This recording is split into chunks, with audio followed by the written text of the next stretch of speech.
Saludos, amigos y amigas, bienvenidos a Punto de Vista. Deseándole lo mejor donde quiera que ustedes se encuentren a través del maravilloso mundo de las redes sociales. Allí, en la pantalla, como siempre les indico, aparece el link para suscribirse y la manito para darle me gusta. Agradeciendo, como lo hice en el programa pasado, el hecho pues de que cada día se suscriben más a nuestro canal Prensa Pedro Duarte. Hoy me encuentro con una persona muy respetada en lo personal, por supuesto, también a nivel de lo que es lo colectivo, desde el punto de vista de lo que es la parte educativa, de lo que es la formación en general. Hablo del profesor Omar Muñoz, un hombre que es un catedrático, un hombre pues conocedor profundamente de lo que es la academia, profesor universitario, aparte de ser profesor universitario, pues conferencista a nivel nacional e internacional, ha ocupado pues cargos de gobierno, incluso podríamos decir desde el punto de vista diplomático, pues a nivel ya de embajada de nuestra República Bolivariana de Venezuela.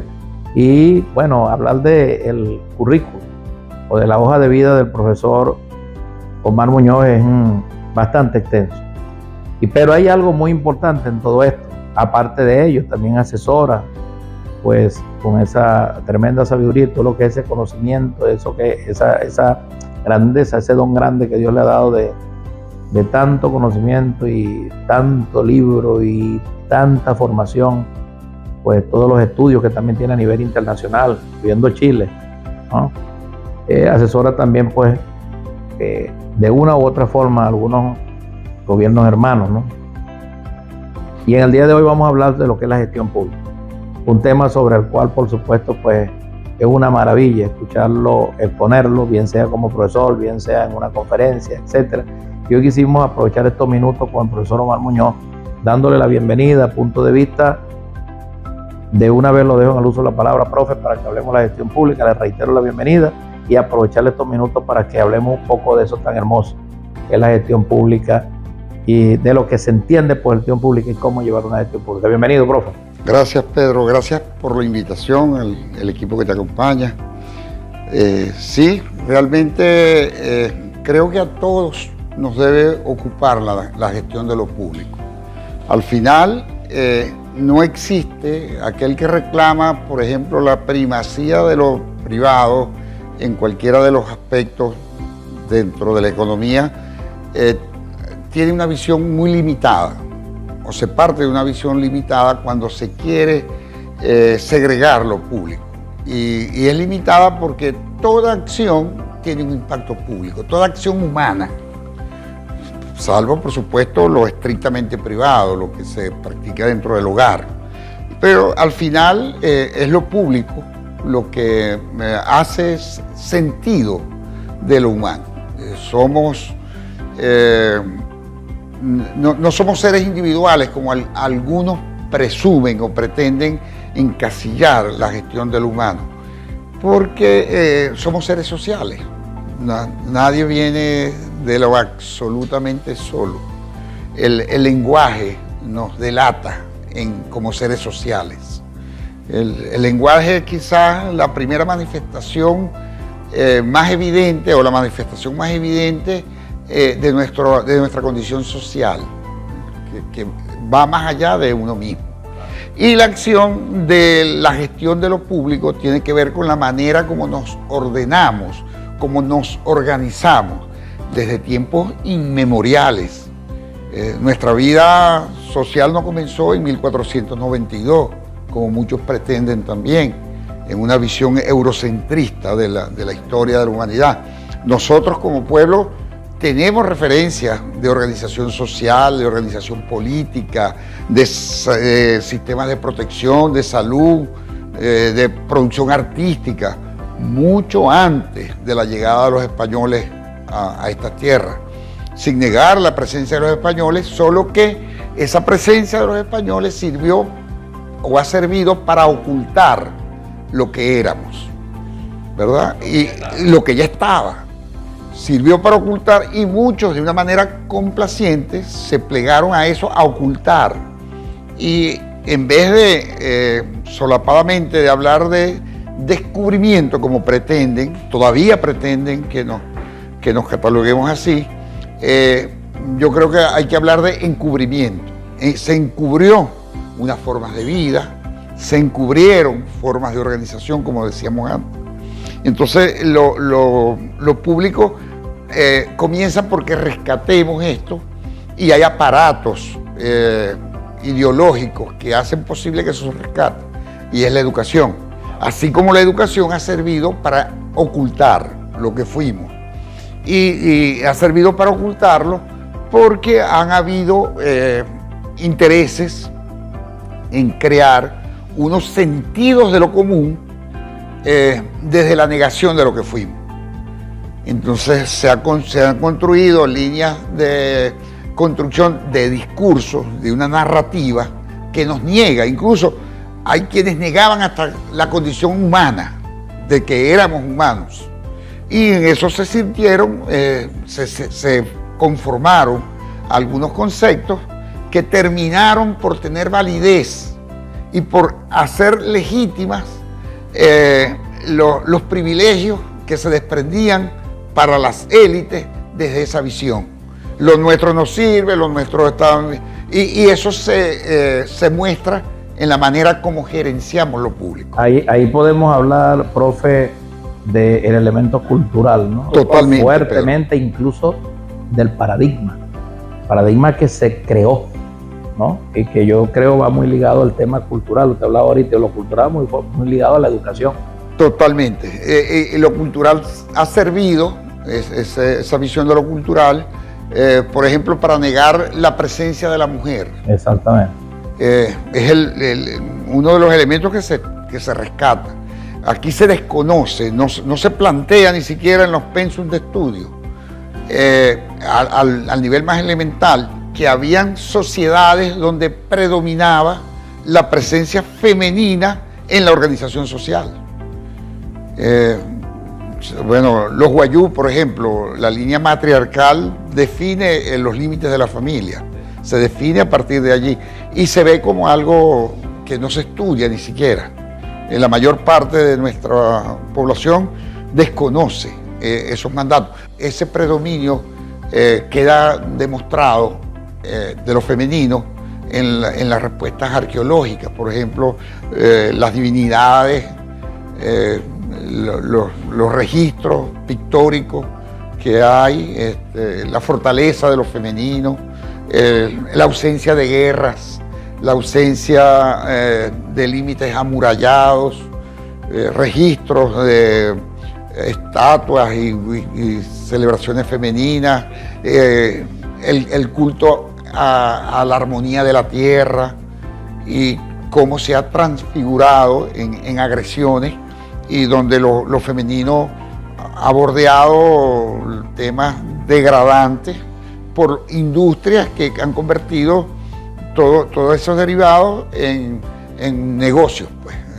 desde la pornografía a cualquier otra de las desviaciones que ha habido y de las agresiones, incluso con todo lo que es femenidad.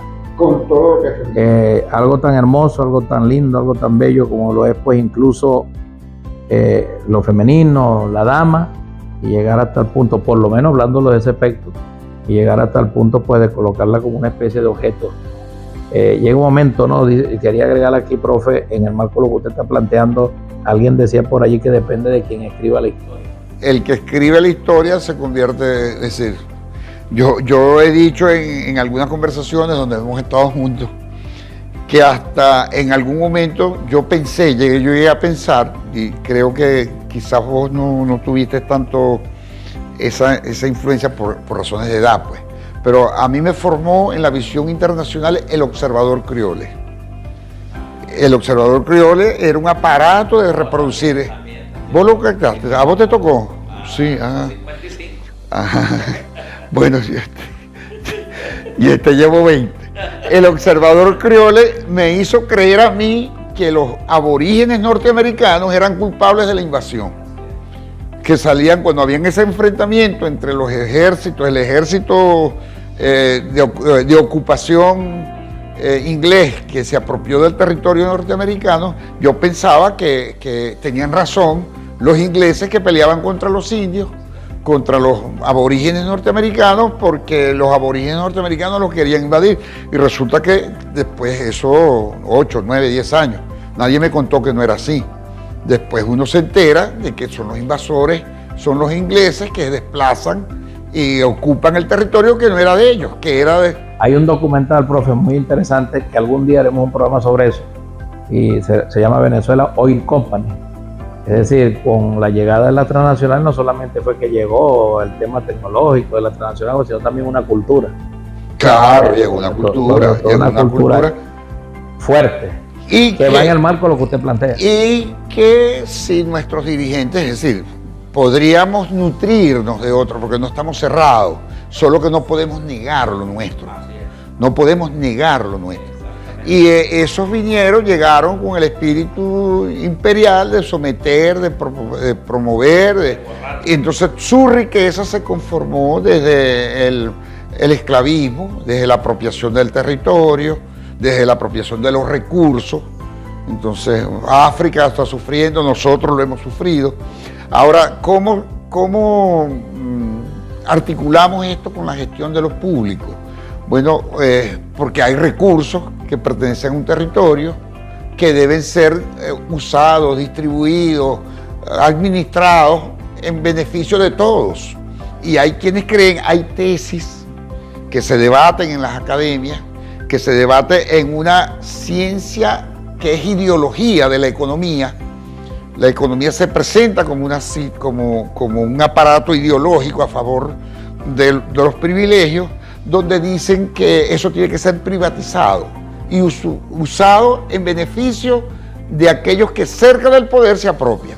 Hay estados donde el uso de las aguas, el uso del mar, el uso del sol, de la energía solar, el uso de la electricidad, el uso de la educación pasa a ser normado, reglamentado, usufructuado por recursos, por inversiones privadas para tener beneficios de algo que es absolutamente social. De un derecho humano. De un derecho fue humano. Una de las grandes luchas, aprovechando el tema extraordinario, para entrar a una pregunta que le voy a hacer ahorita, que tuvo el gran presidente Evo Morales, ¿no? El hecho de desprivatizar una cantidad de recursos naturales que deben llegar de manera gratuita. Que para el usufructo de todos. Y lo mismo que pasó Perú con el presidente que recientemente pues... En el Perú es parte del conflicto, la renovación de los derechos sobre explotación de minería.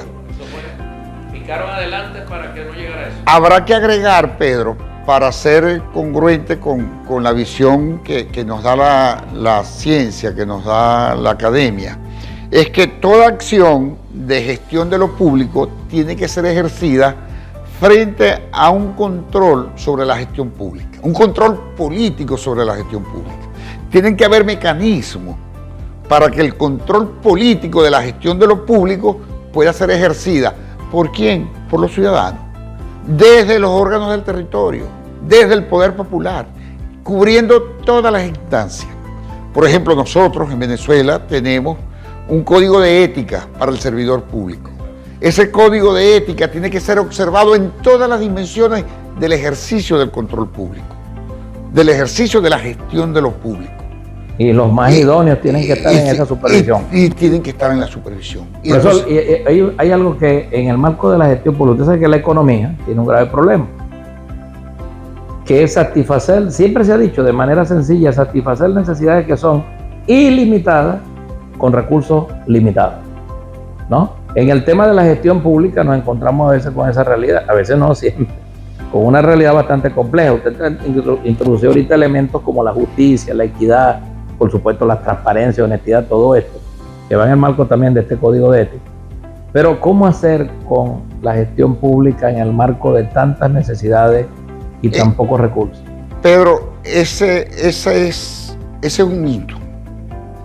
Ese es un mito. La economía tiene dos alternativas para ser ejercida.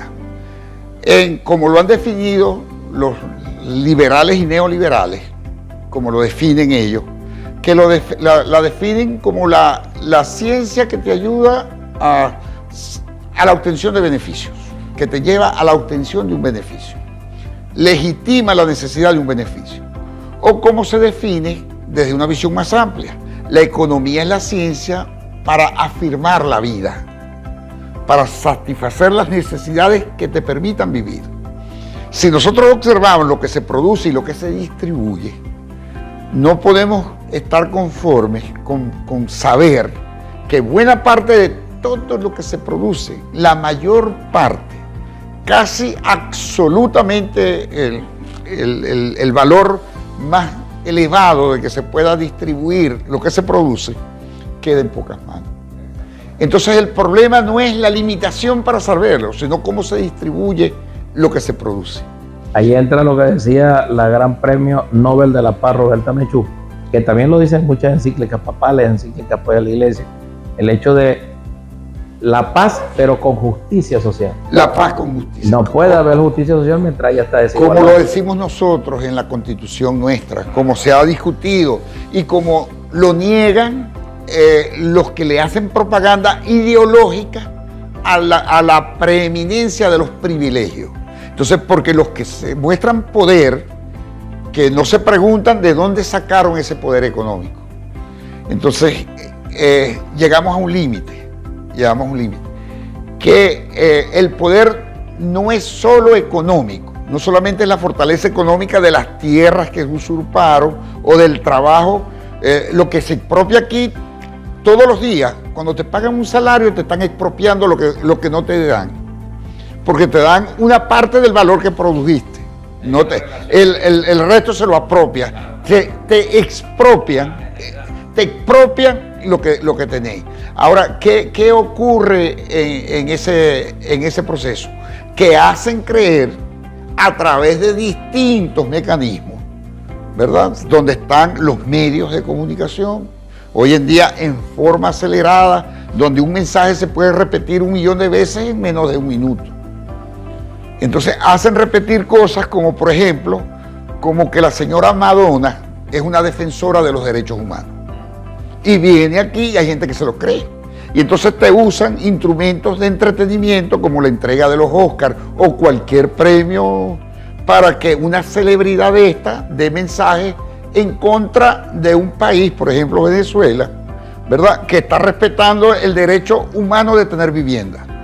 Pocas veces se dice que mientras en España cada año 600.000 personas son sacadas de su hogar para entregarle ese hogar, los edificios, a fondos buitres. Les entregan a fondos buitres y para sacar gente a la calle. Entonces, ¿dónde está la razón económica de satisfacer la vida cuando se obra de esa manera? ¿Dónde está? No existe, pero eso no se discute, porque la mediática en España está regida por el poder de los que más tienen y hacen creer cuestiones que no son ciertas. O igual ocurre aquí, igual ocurre en todas partes. Entonces, uno de los poderes que construye sentido común, y pongamos la comilla, es el poder ideológico, en este caso de la economía, que hace creer, por ejemplo, que hay principios respaldados por premios Nobel, cuando el premio Nobel de Economía no fue instituido, sino que es un producto de la banca internacional que hace creer que existe un premio Nobel de Economía que legitima las mentiras que ellos dicen. Entonces se crean mitos como ese, de que los recursos son escasos y las necesidades son muchas, para no hablar de lo que hay, en verdad, es una distribución inequitativa, una distribución de la riqueza que como nunca, dice un amante del capitalismo, Thomas Piketty, un francés, lo dice con mucho acierto, que desde el siglo XIX, desde finales del siglo XIX a las primeras décadas del siglo XXI, no ha habido más pobreza, inequidad y miseria que la que ha creado el capitalismo en esta época. Claro, por supuesto, profe, sí. ¿Y dónde se mide? En las migraciones, por ejemplo, Claro, claro. y de todas maneras. No, y incluso, profe, usted estuvo en Colombia muchos años también allá. Yo estudié allá también. Y yo recuerdo que dentro de lo que yo estudié Derecho Humano y Resolución de Conflictos. Estábamos hablando ahorita de ese mito que usted plantea, ha creado toda la mediática para efectos de eso, pero que tiene que ver con un problema de desigualdad en la distribución. En la distribución de la riqueza. En aquella oportunidad, ¿por qué traigo esto de Colombia? Me recuerdo que se hablaba de cuántas familias dominaban el mundo, los recursos del mundo. Eso sigue, eso continúa. Es decir, cuántos verdaderamente son los que dominan, en este caso desde el punto de vista económico. Yo digo familia, pero vamos a hablar quiénes dominan de verdad el tema de la riqueza del mundo. O sea, le pregunto yo a usted, profe, ¿no cree que estamos con lo que decía Galeano, el tema de la utopía, que nos caminamos 2 kilómetros y se aleja 10 y vemos y se aleja más, pero dice, bueno, ¿y para qué sirve entonces? Bueno, para seguir caminando. Para seguir caminando. ¿Seguimos soñando? Seguimos soñando. Está prohibido no revisar los errores. Está prohibido no dejar de caminar. Sí, no podemos dejar de caminar. Está prohibido dejar de soñar. Es decir, tenemos elementos, entre otros, porque la justicia y la fuerza está de este lado. Pues. No puede haber los errores nuestros, son el camino para que aparezcan monstruos, decía nuestro Antonio Gramsci. Decía Gramsci, estamos esperando por un nuevo modelo, lo nuevo no nace, lo viejo no muere, pero en el medio aparecen los monstruos. Entonces los monstruos aparecen, existen los monstruos. Entonces tenemos que profundizar el análisis teórico con la práctica. Tenemos que profundizar, desentrañar tanta maldad y tanto equívoco que se pone en marcha a través de la mediática. Tendremos que profundizar. Hay mucho que hacer, hay mucho que por discutir. Incluso, profe, hay libros de grandes autores estadounidenses que hablan precisamente de esta realidad mediática, de cómo es tan fuerte que al bueno lo ponen como al malo y al malo como al bueno, ¿no? Y terminaremos porque el oprimido termine justificando las ventajas del opresor. Entonces, por ejemplo, está prohibido que dejemos de soñar con la fuerza del colectivo, por ejemplo. Está prohibido que pensemos que toda necesidad sale del individuo solo y no del individuo en sociedad, en el poder popular. Está prohibido creer que la especie puede sobrevivir desde el esfuerzo individual. ¿Por qué está prohibido? Porque los grupos económicos están articulados, tienen capacidad de gestión, capacidad de maniobra y tienen el poder mediático que hace creer que sus mentiras son ciertas. Dos cositas, profe, para ir cerrando. Extraordinario todo lo que usted está planteando y provoca seguir, aquí amanecemos. Se provoca seguir. Dos cositas. Una tiene que ver con el tema por supuesto, ya planteábamos que tenemos que seguir soñando, la esperanza nunca se puede perder, siempre somos seres, pues, incluso también espirituales, y ahí va ese componente, ¿no? Lo que habla por ahí el libro, La presencia ignorada de Dios, y habla el tema de la psicología de la esperanza, un librito muy bueno por allí. Bueno, profe, sería interesante, por ejemplo, escuchar de usted unos tips para el efecto del tema de la gestión pública, el control de la gestión pública, y también en nuestra República Bolivariana de Venezuela hemos venido pues desarrollando todo un modelo que es punta de referencia para el mundo, que está siendo estudiado por el mundo con todos los altos y bajos, como es el tema del socialismo del siglo XXI, y dentro de ellos las organizaciones, consejos comunales, comunas, el tema de las ciudades comunales, que es todo un debate. ¿Cómo entraría eso allí para efecto de lo que tiene que ver con el tema de la gestión pública? Y bueno, esa más los tips con respecto al tema de gestión pública. ¿Qué nos dice al respecto? Bueno, hay un proyecto de ley que se está discutiendo, está en proceso, que tiene que ver con la Contraloría Social, que es el fundamento de la gestión. Pero me preguntabas por unos tips. El primero que pondría por delante es el que tú mencionaste, el control político sobre la gestión pública. De lo otro que podríamos desarrollar, y hay mucho que decir por él mismo, es sobre sobre el carácter federal de la República. Es decir, Venezuela es una república federal y se comporta en muchos de los procesos como una república centralizada, con una gestión centralizada. Creo que debería descansarse más que los planes articulados, las gestiones presupuestarias, el ejercicio de la gestión, descansara más en el territorio que en la centralidad. La centralidad fue una necesidad política en el momento de la independencia. Ahora el país está articulado y puede darse el lujo de trasladar poder de gestión a los órganos territoriales para que haya educación, salud, haya más de la que hay. Creo que ese sería... Sí, y por supuesto la planificación desde abajo, la planificación desde abajo con carácter vinculante a las leyes. Sí, con que sea, que no que lo que se planifique tenga que ir a una nueva discusión, no. Lo que se planifique y se apruebe con mecanismos ciertos y raigales desde el territorio tengan validez para la articulación de políticas de gestión de lo público. Y un elemento claro de principio, yo diría filosófico, de la filosofía de la praxis, como dice Gramsci otra vez, es la conciencia plena de que el poder se ejerce desde quien lo otorga, que es la comunidad política. Entonces el poder es un poder obedencial, como lo decían las prácticas de nuestros ancestros de toda Mesoamérica, incaica, en Asia. El poder es ejercido, debe ser ejercido desde el seguimiento a quien otorga el poder, que es el pueblo, y no a quien te designa. Porque cuando alguien te nombra o eres designado, es para que uses ese poder en beneficio de los principios de donde emana el poder, que es la comunidad política. Cuando eso ocurre, cuando la comunidad política tiene gestión, tiene el derecho a ser informada y existe la rendición de cuentas.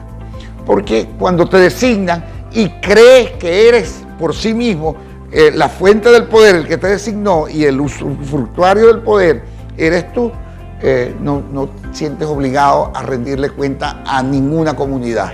Y es el primer acto de corrupción. Dice Dussel, que ha estudiado todo con profundidad el manejo del poder, dice Dussel que el primer acto de corrupción es cuando el funcionario se cree que él es la fuente del poder o que la fuente del poder no deviene de la comunidad política y por lo tanto no le rinde cuenta, ni su ejecutoria está para conformarse lo que se llama el mandar obedeciendo, sino el mandar sobre obedientes. Bueno, entonces hay mecanismos para que la práctica política nuestra enrumbe, se meta por esos senderos y haga que cada funcionario responda a esos intereses que son intereses colectivos que devienen de nuestra Constitución. Ahí están los principios, ahí están todos los principios.